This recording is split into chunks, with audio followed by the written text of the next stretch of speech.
할렐루야, 반갑습니다. 자, 오늘 아침에 일어나실 때 기분이 어떠세요? 이제 3월이라 봄이 된 것 같죠? 느낌이 이제 봄이 된 것 같은 느낌이 들고, 강단 공사도 이제 예쁘게 잘 마무리되고, 이제 새순도 돋아나면서 파릇파릇하게 새 봄이 다가오는 것 같아요. 그러니까 다들 마음의 기지 활짝 펴시고 하나님 만나는 시간 마음을 활짝 열고 나아갔으면 좋겠습니다. 그리고 지난주에 김성근 권사님 이제 수술하셔서 온 교회가 열심히 기도했습니다. 권사님 회복이 너무 빠르셔서 오늘 못 나오실 줄 알았어요. 근데 오늘 또 나오셔서 이렇게 또 예배 드리게 되니 너무 기쁘고 반갑습니다. 몸 잘 마지막까지 회복돼서 건강한 모습으로 이전처럼 회복되시길 바라겠습니다. 자, 그리고 우리 기도가 필요한 분들이 많이 있습니다. 그러니까 우리가 건강할 때 교회 나왔으니까 교회를 위해서 또 아픈 환우를 위해서 함께 기도하면서 서로 격려가 되었으면 좋을 것 같습니다. 자, 오늘 조금 처음 보는 찬양인데요. 이번 한 달 동안은 이 첫 찬양으로 나는 주를 섬기는 것에 후회가 없습니다. 자, 이 찬양 부를 텐데요. 오늘은 조금 배워보는 마음으로 같이 한번 찬양해보면 좋을 것 같습니다. 내 평생에 가장 복되고 잘한 일이 예수를 알게 되고 섬기는 것이라는 가사의 찬양인데요. 한번 같이 한번 불러봅시다. 나는 주를 섬기는 것에 후회가 없습니다. 나의 평생에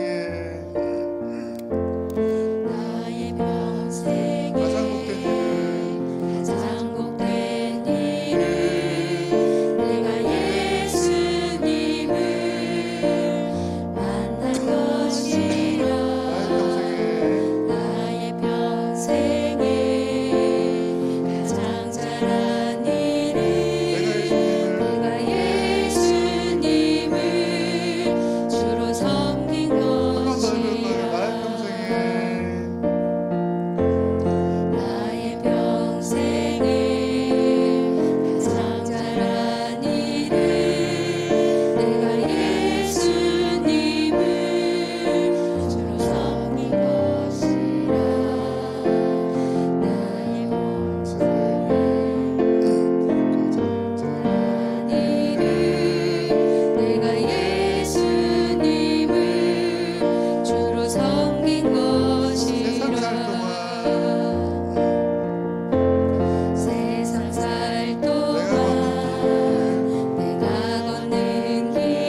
예배하고자 나오신 성도님들을 환영하고 축복합니다. 저 시계가 앞에 보이는 시계가 조금 느립니다. 여기 있는 시계가 맞죠? 이 시계에 맞춰서 보시면 되고요. 우리 장로님 말씀하신 것처럼 우리 김성문 권사님 목요일날 수술하셨는데 그래도 경과가 좋아서 어제 오후에 퇴원하시고 오늘 또 예배에 나오셨습니다. 다음 주좀 내일쯤 퇴원하실 것 같았는데 경과가 좋은 것 같습니다. 우리 성도님들의 많은 기도가 있어서 감사하고 또 그 기도에 힘입어서 나오셨습니다. 예배 마치시고 또 많은 위로와 격려의 말씀 있기를 바라겠습니다. 이 시간이 되었습니다. 마음과 뜻과 정성을 다해서 신령과 진정으로 하나님 앞에 나아가겠습니다. 다 함께 일어나셔서 찬양하심으로 주일 2부 예배를 하나님 앞에 드리겠습니다.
너는 하나님께 소망을 두라.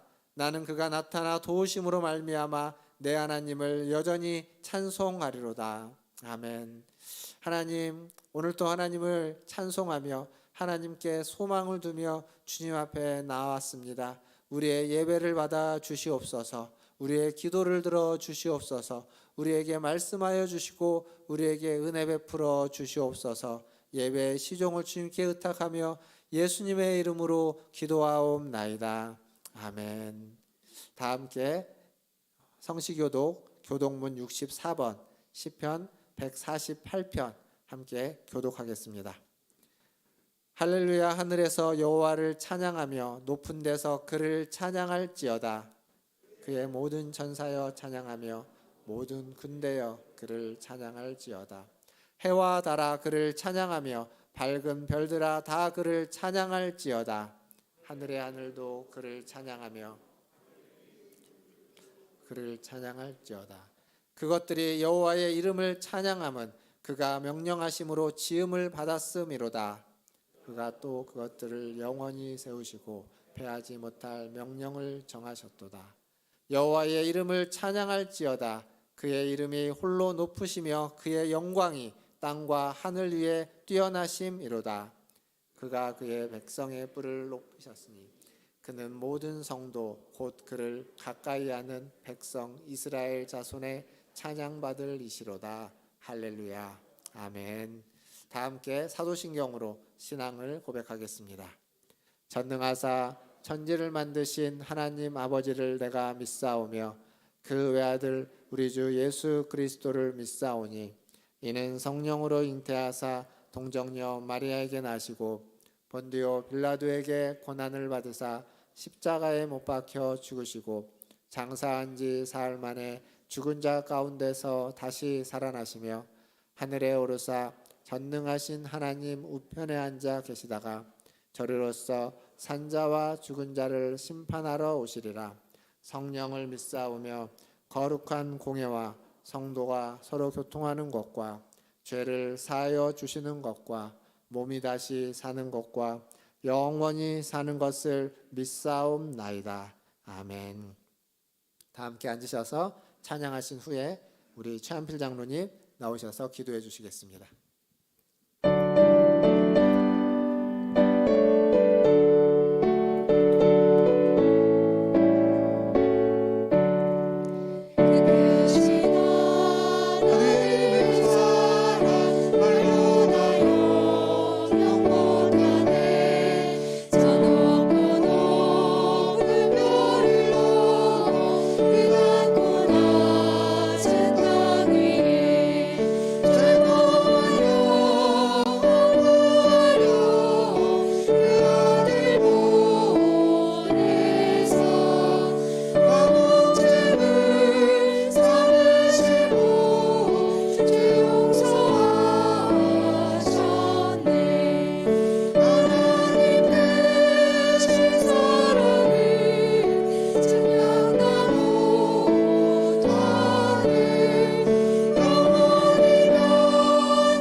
사랑의 하나님 아버지, 오늘도 거룩한 성일을 허락하시고 이 시간 주님의 전에 나와 예배를 드릴 수 있도록 인도하여 주심을 감사드립니다.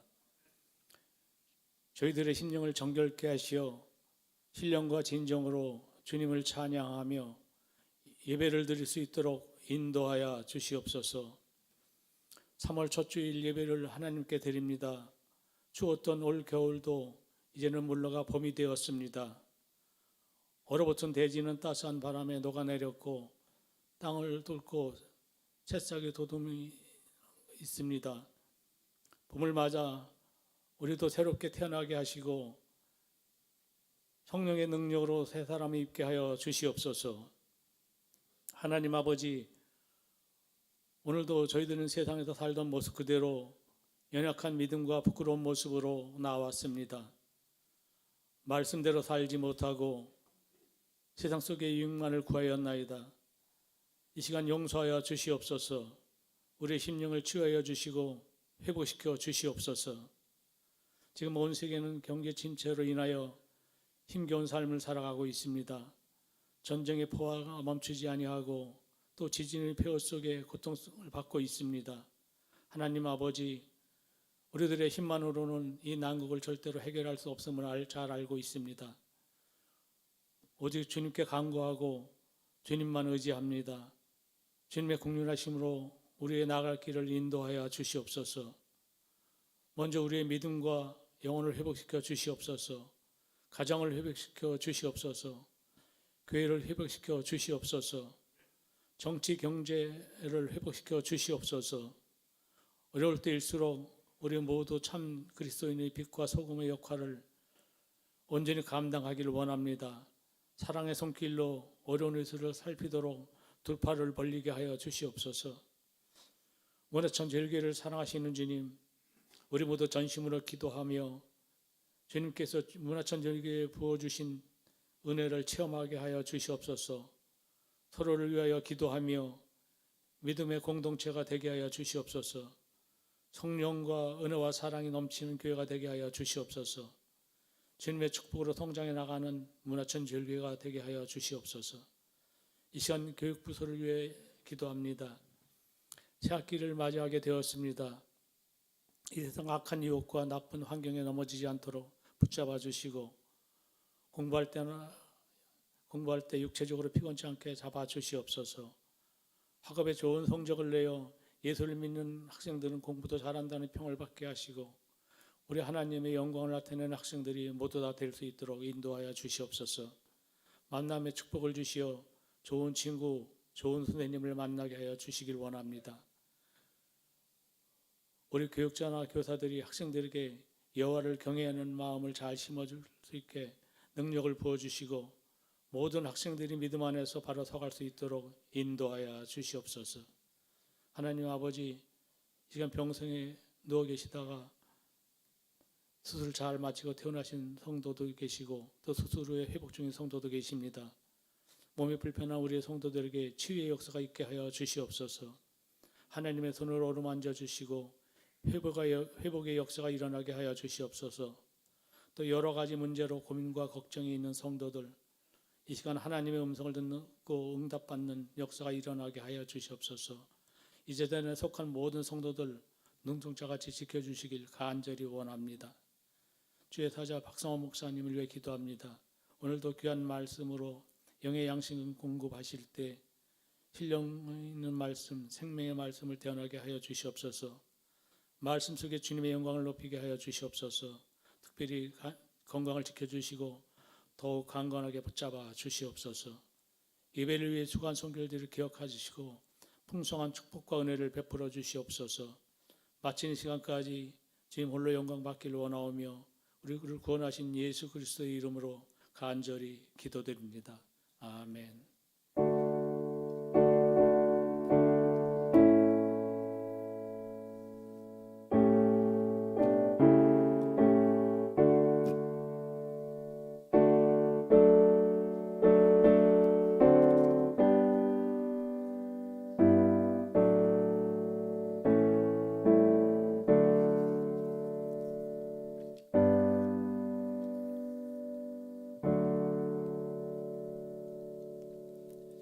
교회 소식 전해드리겠습니다.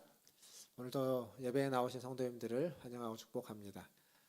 오늘 오후 예배 시간부터 이제 가스펠 프로젝트 지난주에 오후 예배 오신 분들은 나눠드렸던 그 책으로 성경 공부를 시작합니다. 함께 해주시고 또 함께 하시기 원하시는 분은 오후 예배에 오셔서 같이 참여해 주시면 될 것 같습니다. 그리고 오늘 예배 마치시고 오후 1시에 성경 통독하시는 분들 공동체 성경 통독 나눔 모임을 진행하겠습니다. 함께 하시는 분들은 오후 1시에 모여서 나눠주시면 감사하겠습니다. 지난주에 저희가 바자회를 했습니다. 강단 리모델링에 같이 좀 손을 모으고자 같이 바자회를 했고요. 바자회 수익금이 103만 6천 원이 아니라 107만 6천 원, 온라인으로 4만 원이 또 입금된 게 있어서 107만 6천 원 수익금이 있습니다. 함께 해주시고 수고해주신 우리 성도님들께 모두 감사를 드립니다. 그리고 이번 주 성경 통독은 신명기 13장에서 신명기 31장까지 그리고 시편 57편에서 시편 63편까지 말씀입니다. 계속 말씀 읽으시고 말씀 들으시면서 많은 은혜 받으시기를 바라겠습니다. 그리고 아까 말씀드린 것처럼 우리 김성모 목사님 퇴원하셨고 또 아직은 좀 요양이 필요하고 경과를 좀 지켜봐야 되지 않을까 싶습니다. 잘 회복될 수 있도록 많은 기도 부탁드리겠습니다. 다른 광고는 주보를 참고해 주시고 개학이 돼서 이제 3월 달이 돼서 주일학교 학생들이 이제 학교를 다니게 됩니다. 우리 주일학교 학생들 보시면서 좀 많이 격려해 주시고 많이 축하해 주시고 축복해 주시기를 바라겠습니다. 하나님 말씀 보겠습니다. 오늘 우리에게 주신 하나님 말씀은 레위기 8장 1절에서 13절까지 말씀입니다. 레위기 8장 1절에서 13절까지 말씀 저와 한 절씩 교독하겠습니다. 8장 1절 제가 먼저 읽겠습니다. 여호와께서 모세에게 말씀하여 이르시되 너는 아론과 그의 아들들과 함께 그 의복과 관유와 속죄제의 수송아지와 순양 2마리와 무교병 한 광주리를 가지고 온 회중을 회막문에 모으라. 모세가 여호와께서 자기에게 명령하신 대로 하매 회중이 회막문에 모인지라.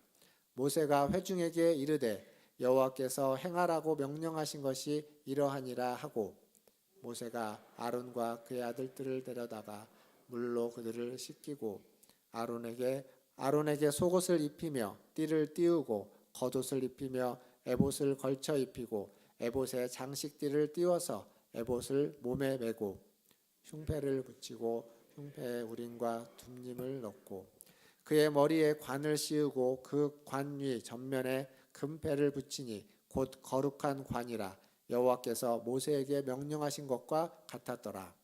모세가 관유를 가져다가 성막과 그 안에 있는 모든 것을 발라 거룩하게 하고 또 제단에 7번 뿌리고 또 그 제단과 그 모든 기구와 물두멍과 그 받침에 발라 거룩하게 하고 또 관유를 아론의 머리에 붓고 그에게 발라 거룩하게 하고 같이 읽겠습니다. 모세가 또 아론의 아들들을 데려다가 그들에게 속옷을 입히고 띠를 띄우며 관을 씌웠으니 여호와께서 모세에게 명령하신 것과 같았더라. 아멘. 우리 좌우에 계신 분들 인사하겠습니다. 사랑합니다. 축복합니다.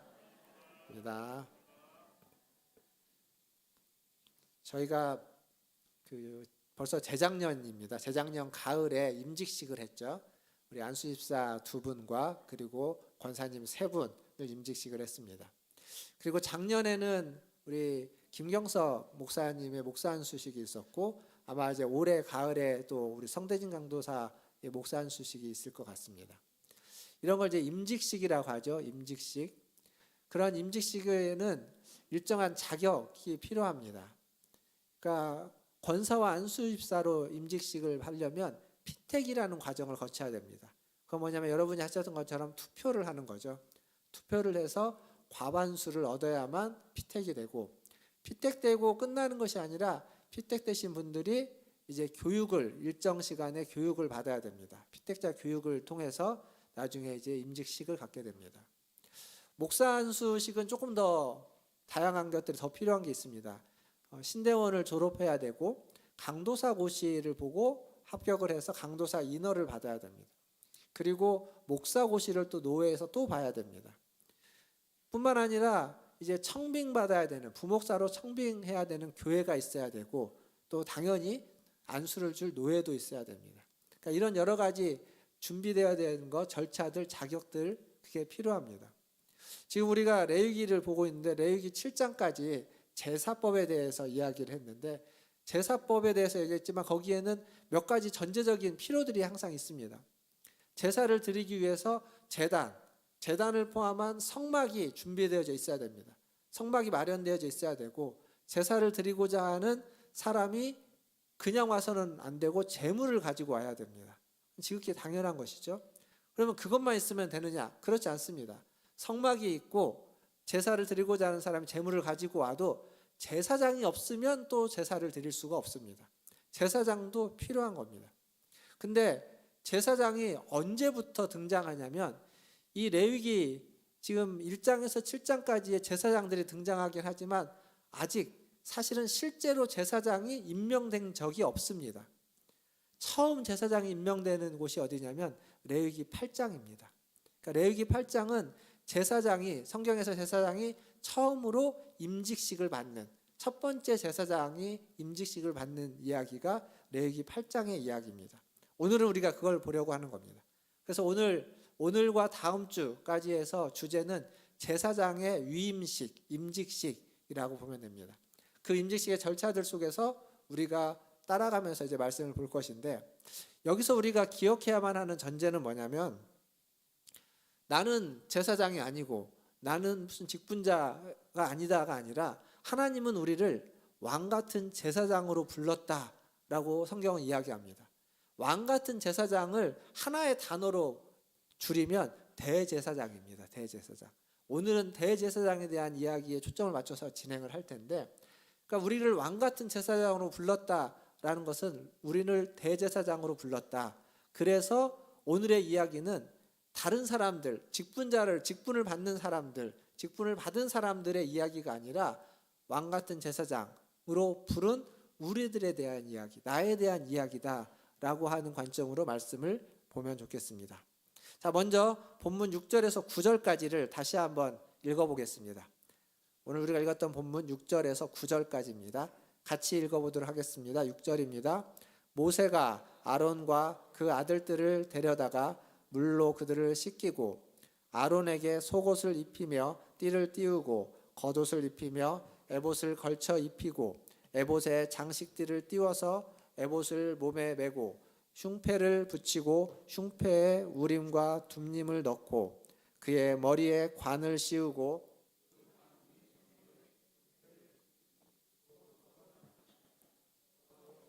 모세에게 명령하신 것과 같았더라. 아멘.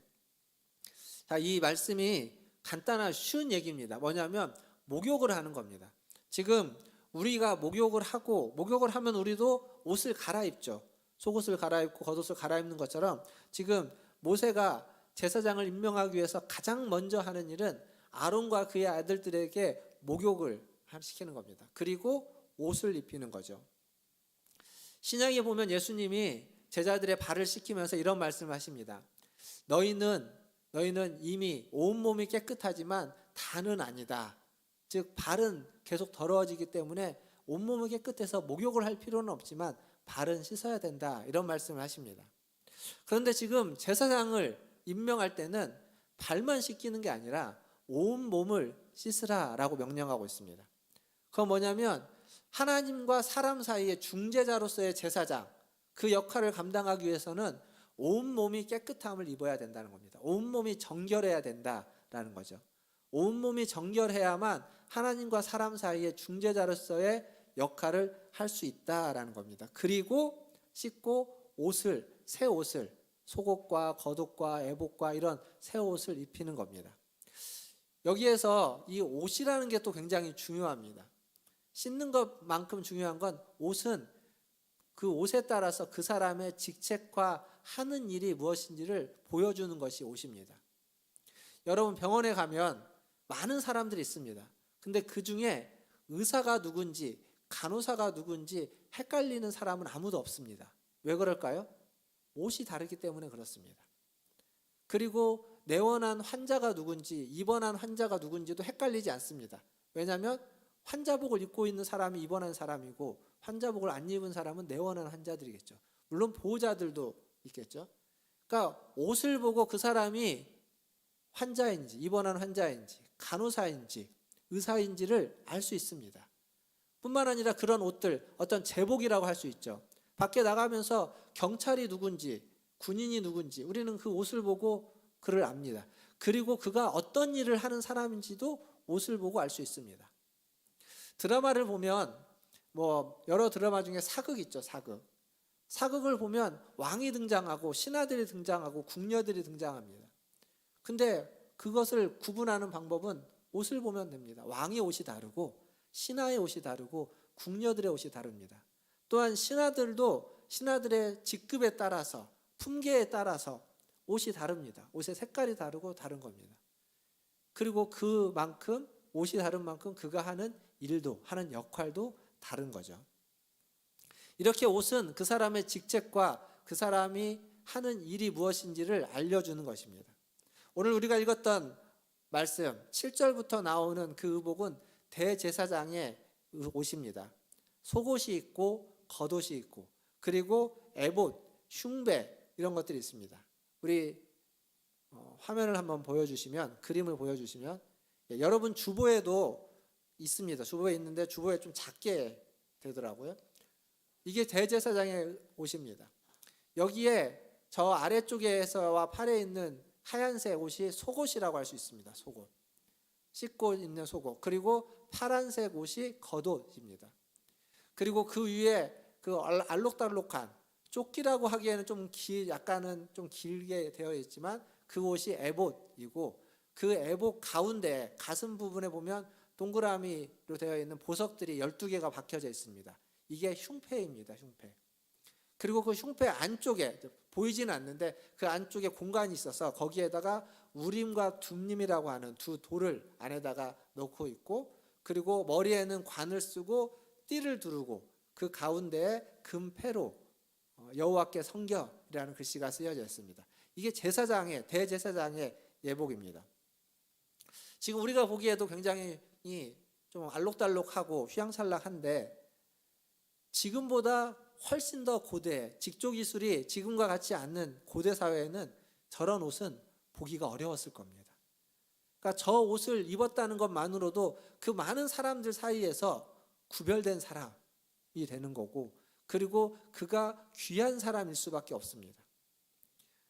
그러니까 저 옷을 입고 있는 사람은 하나님과 사람 사이를 중재하는 대제사장으로 고귀한 직분을 가지고 있고 그 역할을 하는 사람이다라는 것을 우리는 알 수 있습니다. 특별히 가슴에 붙어있는 그 12보석을 상징하는 흉패는 이스라엘의 12지파를 대표하는 그것을 상징하는 것을 가슴에 차고서 이스라엘 12지파, 이스라엘 백성을 대표하는 자로 대제사장은 하나님 앞에 나아가게 되는 겁니다. 그러니까 저 옷을 입고 있는 사람, 성전에 갔는데 저 옷을 입고 있는 사람을 보면 그 사람이 하나님과 나 사이를 중재하는 대제사장이라는 고귀한 신분을 가지고 있고 고귀한 직책을 가지고 있고 고귀한 사명을 가지고 있는 사람이다라는 것을 이스라엘 백성은 다 알게 되는 겁니다. 그 옷으로 표현하는 거죠. 사랑하는 성도 여러분, 여러분은 지금 어떤 옷을 입고 계십니까? 내가 입고 있는 옷의 스타일이나 옷의 브랜드나 옷의 가치를 묻는 것이 아니라 내가 마땅히 입어야만 하는 옷. 대제사장이 입은 옷과 같이 하나님이 우리를 부르셔서 우리에게 입혀주신 옷은 무엇일까요? 그것은 바로 예수 그리스도로 옷 입어라 라고 하는 신약의 말씀을 통해서 우리는 하나님의 백성으로 하나님의 자녀로 성도로서 예수 그리스도의 옷을 입어야만 합니다. 그것은 세상의 옷이 아니라 예수 그리스도께 부름받았다는 것, 예수 그리스도 안에 있다는 것, 예수 그리스도의 돌보심 가운데 있다는 것을 확인하기 위한 옷입니다. 오늘 이 예배의 자리에서 우리 스스로가 나 자신이 예수 그리스도 안에 있고 예수 그리스도로 옷 입고 그의 품 안에 있는 하나님의 자녀이고 성도라는 사실을 기억하시고 그 예수 그리스도로 항상 옷 입고 살아가시는 우리 문화촌 제일교회 성도들 다 되시기를 주님의 이름으로 축원드립니다. 두 번째로 10장 우리가 읽었던 8장 10절에서 13절 말씀을 또 한번 보겠습니다. 10절에서 13절까지 말씀 같이 읽겠습니다. 10절입니다. 모세가 관유를 가져다가 성막과 그 안에 있는 모든 것에 발라 거룩하게 하고 또 제단에 7번 뿌리고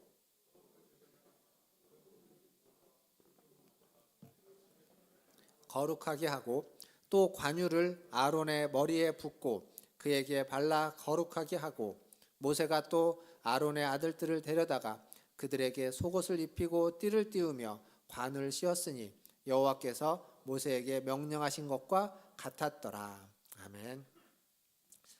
그렇게 이제 옷을 입힌 후에 모세는 관유라는 기름을 가지고 와서 성막에 있는 모든 기구들에게 다 바릅니다. 제단에 뿌리고 기구들에 발라서 그 기구들을 구별하는 겁니다. 성별하는 것. 그러니까 하나님의 것으로 성별시킵니다. 그런데 거기서 끝나는 것이 아니라 아론, 그 기름을 아론의 머리에 붓고 아론에게 바릅니다. 그래서 대제사장 아론도 구별하고 성별하는 겁니다. 이것은 이 기구는, 이 사람은 하나님의 것이고 하나님의 사람입니다 라고 하는 구별을 하기 위한 기름 부음이고, 또 동시에 그걸 기름 부음은 성령의 임재를 상징합니다. 성령의 기름 부음, 성령의 충만함을 이야기하는 겁니다. 즉 몸을, 죄로 더럽혀진 몸을 물로 깨끗이 씻고 새 옷을 입었지만 거기에서, 그 영광스러운 예복에서 끝나는 것이 아니라 그 받은 직책, 그 영광에 합당한 기름 부음이 필요하다는 겁니다. 구별이 필요하고 그리고 능력이 필요하다는 겁니다. 그러니까 생각해 보십시오. 아까 제가 의사 얘기를 들었죠. 의사가 의사 가운을 입고 있습니다. 의사 가운을 입고 병원에서 그가 하는 일은 진료하는 거죠. 환자들을 보고 그가 어디가 아픈지 진단하고 판단해서, 때로는 그 진단의 판단 결과로 수술을 해야 될 수도 있습니다. 그래서 수술실에 또 수술 복장을 하고 수술 가운을 입고 집도하기 위해서 섰습니다. 그런데 그 모든 것이 다 갖춰져 있는데 수술을 할 줄 모릅니다. 수술할 능력이 없습니다. 그럼 어떻게 될까요? 큰일 나는 거죠. 위험천만한 일이 되는 겁니다. 아무리 그가 가운을 입고 아무리 그 직책이 의사여도 그에 합당한 능력이 없다면, 능력이 없는데 의사로서 수술을 하는 집도의가 되었다는 건 위험한 일인 겁니다. 그 누워있는 환자에게는 최악인 겁니다. 그러니까 중요한 건, 오늘 여기서 말씀하시는 것 중요한 건 의사로서의 직분, 의사로서의 의복 필요합니다. 그러나 그에 합당한 능력도 필요합니다. 한 공동체의 리더는 하나님이 세우시는 겁니다. 그 리더는 그에 합당한 능력도 있어야 됩니다. 100명의 공동체의 리더는 100명의 공동체를 이끌어갈 리더의 능력이 있어야 되고, 1000명의 공동체의 리더는 1000명을 이끌어갈 능력이 있어야 됩니다. 한 도시의 리더, 한 나라의 리더는 그 도시와 나라를 이끌어갈 수 있는 능력도 같이 있어야만 그 도시와 나라를 바르게 이끌어갈 수 있습니다. 그러니까 나에게 주신, 내가 받은 직분과 직책이 귀하면 귀할수록, 높으면 높을수록 그만한 능력과 그만한 자질 또한 동시에 필요하다는 겁니다. 만약에 그러지 않으면 안 되는 거죠. 대제사장으로 임명받았는데 그 임명받은 사람이 자신의 경험과 자신의 재능만으로 그 일을 하려고 하면 안 된다는 겁니다. 그 능력은 기름 부음으로, 성령의 은혜로, 성령의 충만함으로 주어지는 능력인 겁니다. 하나님과 사람 사이의 중재자로서, 제사장으로서의 역할은 하나님의 성령의 충만함, 성령이 주시는 능력으로 그 일을 감당할 수 있다라는 겁니다. 직분은 귀한데, 직분은 너무도 높은데 그의 능력이 없다면, 그렇다면 그 직분이 귀한 만큼 그 능력이 없는 것이 더 좋지 않은 결과와 좋지 않은 영향을 미칠 수밖에 없습니다. 고귀한 직분의 가치를 손상시킬 뿐만 아니라 그 영향력도 좋지 않을 겁니다. 사랑하는 성도 여러분, 그렇다면 여러분은 어떤 직분을 가지고 계십니까? 많은 직분이 있습니다. 저는 목사, 여기 장로님들, 권사님들, 안수집사님들, 집사님들, 많은 직분이 있습니다. 그러나 그 모든 직분보다 가장 귀한 직분은 저는 성도라는 직분이라고 생각합니다. 하나님의 백성, 거룩한 무리라고 하는 성도라는 직분이 그 모든 직분보다 더 중요한 직분이라고 생각합니다. 그렇다면 그 직분, 성도라는 직분에 합당한 능력, 성도로서 어떻게 살아가야만 하는지, 성도로서 살아가기 위한 능력을 우리는 가지고 있나요? 많은 교회들이 성도라는 직분이 얼마나 중요하고 귀한지 이야기해야만 하고, 그리고 그 직분이 어떤 가치가 있는지를 되새겨야만 합니다. 하나님이 그 한 영혼을 위해서, 천하보다 귀한 한 영혼을 위해서 독생자인 예수 그리스도를 이 땅 가운데 보내주셨습니다. 그러니까 성도라는 직분은 그 예수 그리스도의 십자가의 죽으심으로 말미암아 우리에게 주어진 가장 중요한 직분입니다. 가장 귀한 직분입니다. 그것을 위해서 많은 관심과 많은 에너지와 또 무엇보다도 하나님의 사랑과 하나님의 관심이 쏟아지는 겁니다. 그러니까 성도 한 사람 한 사람, 여러분 한 사람 한 사람이 그런 귀한 직분을 가지고 있는 분들이고, 여러분 옆에 앉으신 분이 그렇게 하나님의 그 귀한 사랑을 받은 귀한 직분을 가진 분이시라는 사실입니다. 나도 귀하고 내 옆에 앉아있는 우리 장로님들, 권사님들, 집사님들, 우리 모두가 다 그런 귀한 자들이라는 겁니다. 그런 의미에서 또 우리가 봐야만 하는 건 주일학교의 교육부서들 보면 교사의 직분, 귀한 직분일 수밖에 없습니다. 어린아이부터 초등학생들을 함께 섬기는 우리 어린이 부서에, 그리고 중고등부 학생들이 다니고 있는 청소년 부서에, 또 청년들 섬기는 청년 부서, 그 한 사람도 소홀히 할 수 없는 곳입니다. 그들이 교회에 옵니다. 한 주 한 주 오는데, 한 주 왔다가 한 주 가고, 그냥 왔다가 그냥 가지 않도록 한 번을 와도 그 한 번에 끝나지 않고 계속 나올 수 있도록 그들을 사랑하고 또 섬기고 또 그들을 위해 주는 것, 그러한 사랑과 헌신이 요구되는 직분, 그게 교사의 직분입니다. 한 번의 만남에 그래서 최선을 다해야 하는 겁니다.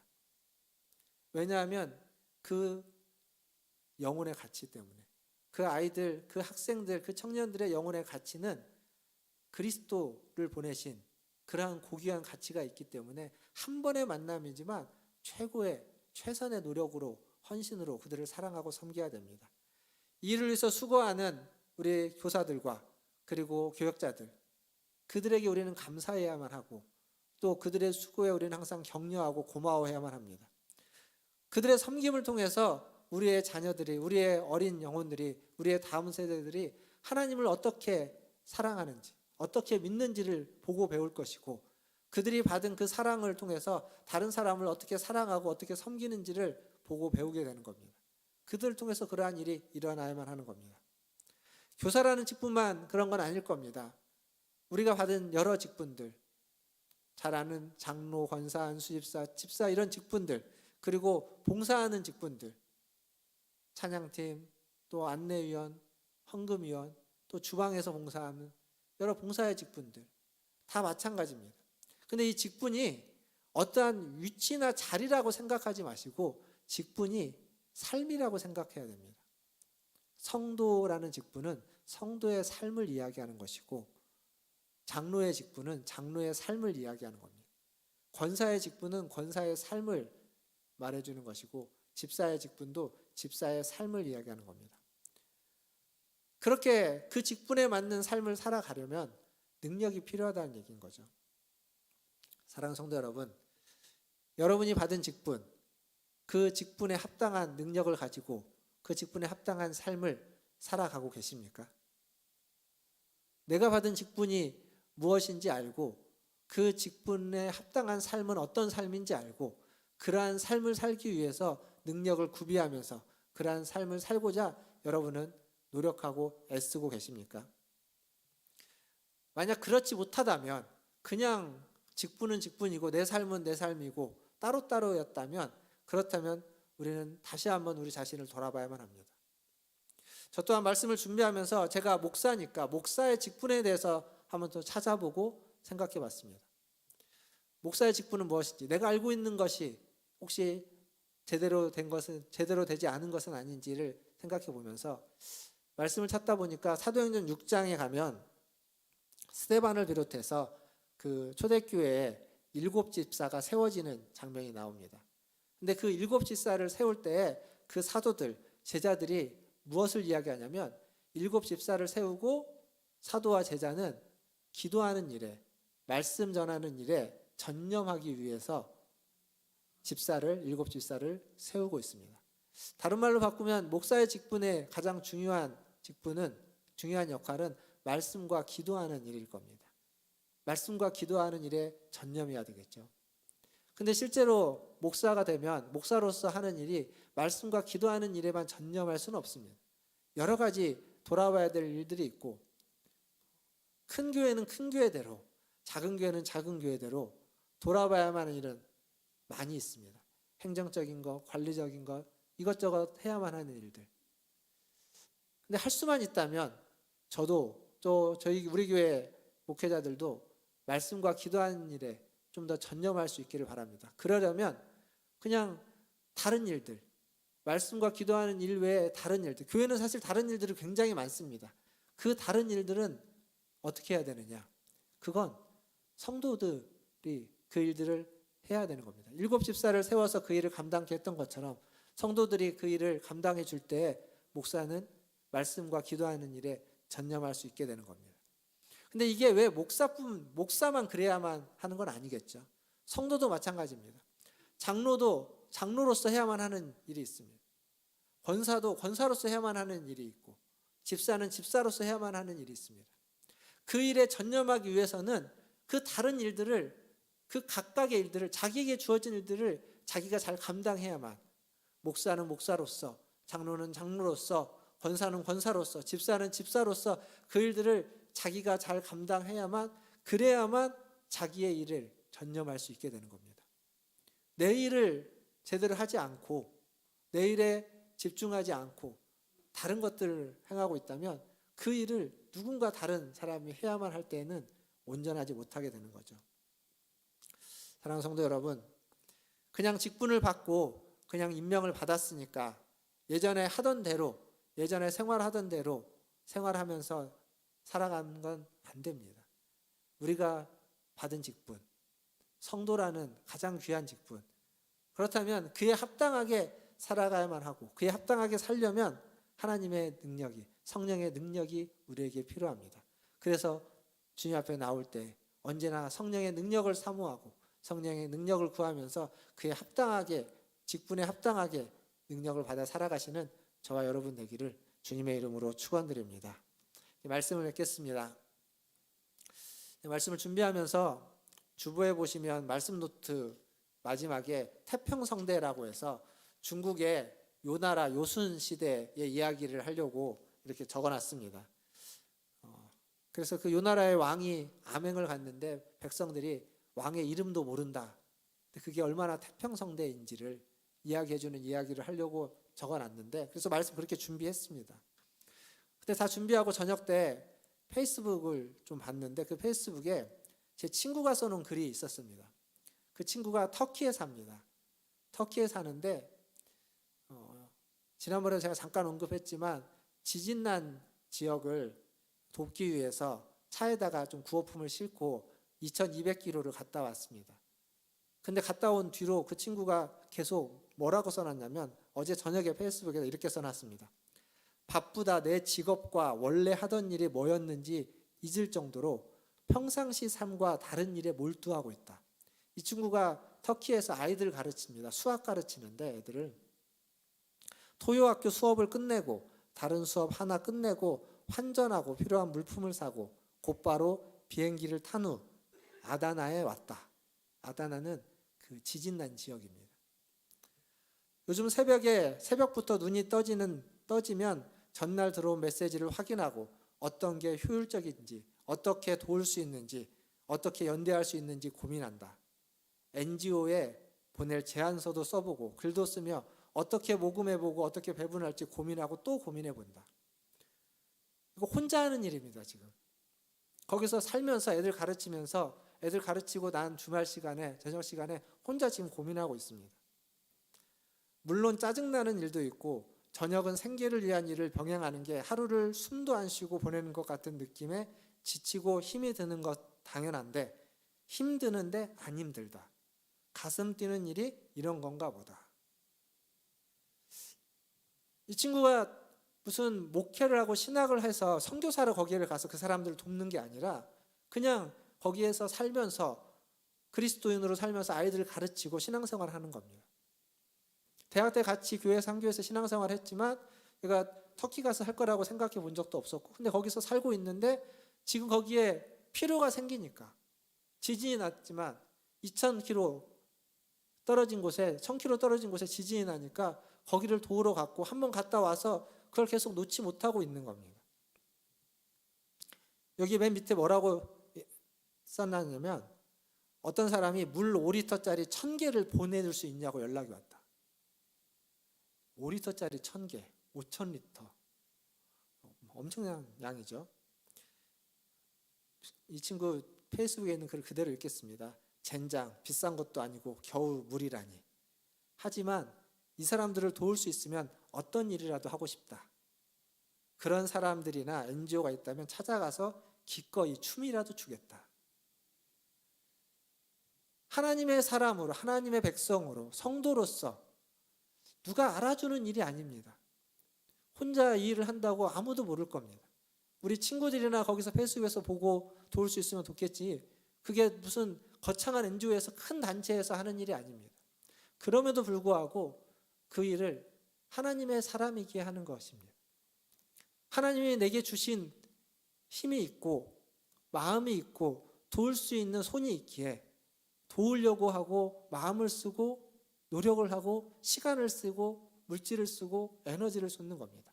할 수만 있으면 춤이라도 추면서 사람들에게 도움을 요청하고 싶다라고 하는 이 친구의 이야기에 어제 저녁에 말씀 준비하고 딱 보는데 괜히 사실 어제 저녁에는 별로 그냥 맹숭맹숭했습니다. 아, 얘 또 고생하는구나. 근데 아침에 설교하려고 여기 앉아가지고 일부 예배 때 앉아가지고 있는데 이게 어제 봤던 글이 생각나서 컴퓨터로 찾아가지고 화면 열어놓고 일부 예배 때도 이 글을 봤습니다. 보면서 읽으면서 보니까 더 마음이 뭉클해졌습니다.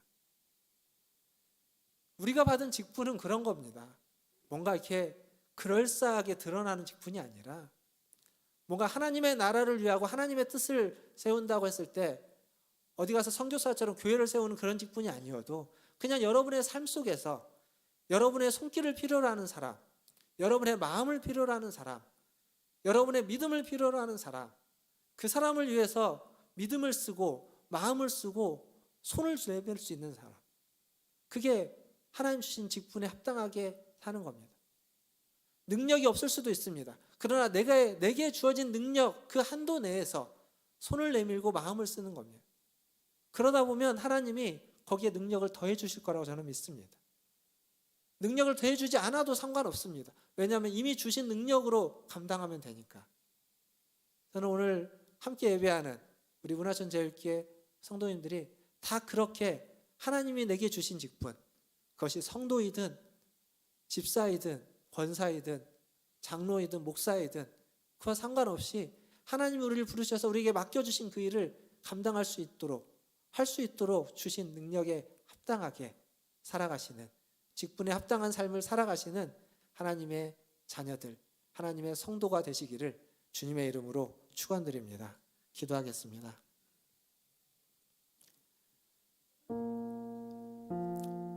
우리가 직분에 합당하게 살아간다고 해서 세상은 우리가 누군지 모를 겁니다.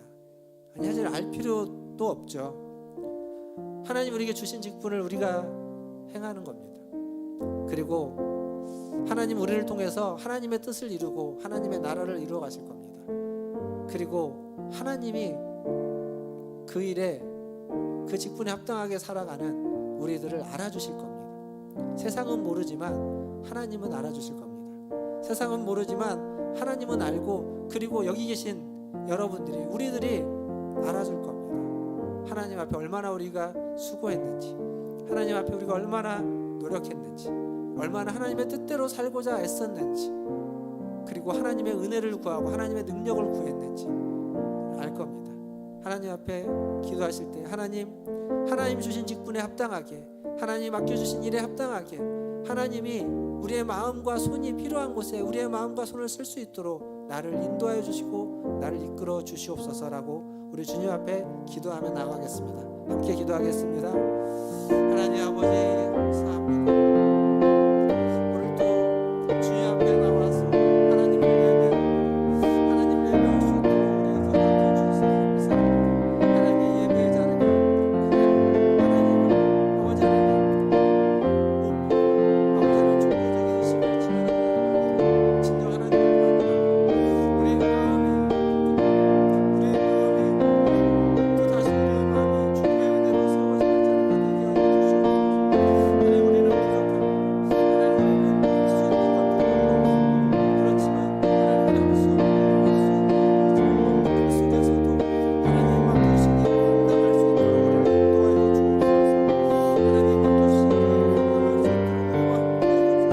우리와 함께하여 주시고 하나님 우리 성도들과 함께하여 주시고 하나님 손을 내밀고 마음을 열고 아버지 하나님 힘을 가지고 더 사랑하고 더 섬기고 더 위하고 아버지 하나님 그 하나님의 나라를 하나님의 뜻을 하나님 땅 가운데 아버지 이루어가는 우리 성도들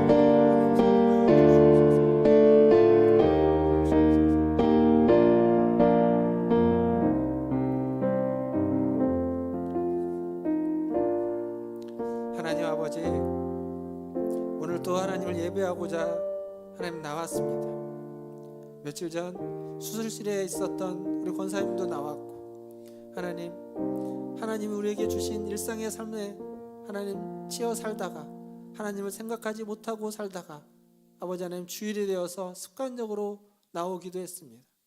아버지 하나님 어떠한 발걸음으로 이 자리에 왔든지 주님 이곳에서 하나님을 만나게 하시고 다시 한번 그 하나님으로 인해서 우리의 가슴이 뛰게 하여 주시고 하나님이 우리에게 주신 그 성도라는 그 가장 귀한 직분을, 그 귀한 고귀한 직분을 하나님 기억하면서 그에 합당하게 살아갈 수 있도록 하나님 우리를 불러주시옵소서. 하나님 직분에 합당하게 살아갈 수 있도록 우리의 마음을 아버지 하나님 불러주시고 또 우리의 손으로 하는 모든 일들이 하나님이 기뻐하시는 그 일이 되게 하시고 우리의 손을 필요로 하고 우리의 마음을 필요로 하고 우리의 관심과 사랑이 필요한 곳에 하나님 관심과 사랑을 우리의 마음을 우리의 손을 쓸 수 있는 아버지 하나님 그러한 하나님의 사람으로 하나님의 백성으로 하나님의 성도로 우리 문화천지교회 성도들을 사용하여 주시옵소서. 오늘 또 주님 앞에 나와 예배합니다. 이 예배를 통하여 힘을 얻고 위로받고 도전받고 격려받아 하나님의 사람으로 합당하게 살아갈 수 있도록 인도하여 주시옵소서. 감사하며 예수님의 이름으로 기도하옵나이다. 아멘. 이 시간 우리 찬송가 323장 찬양하시면서 준비하신 예물 하나님께 드리겠습니다.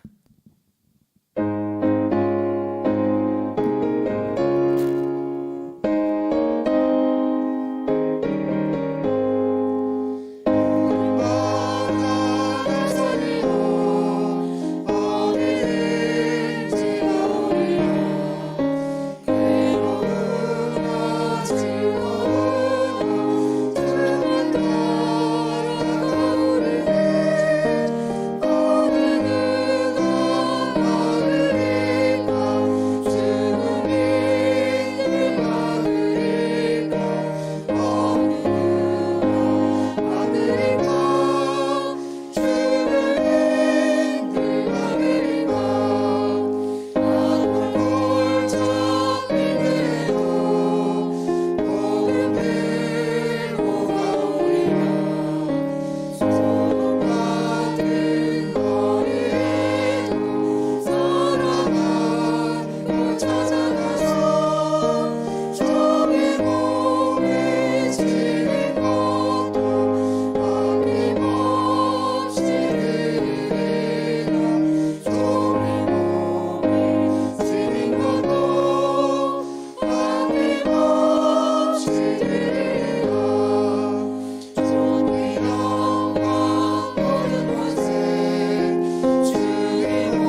하나님, 우리의 사랑을 필요로 하는 곳에 이름도 없고 빛도 없지만 감사하며 하나님 우리의 사랑을 나누고 사랑을 전하며 또 사랑으로 섬기게 하여 주시옵소서.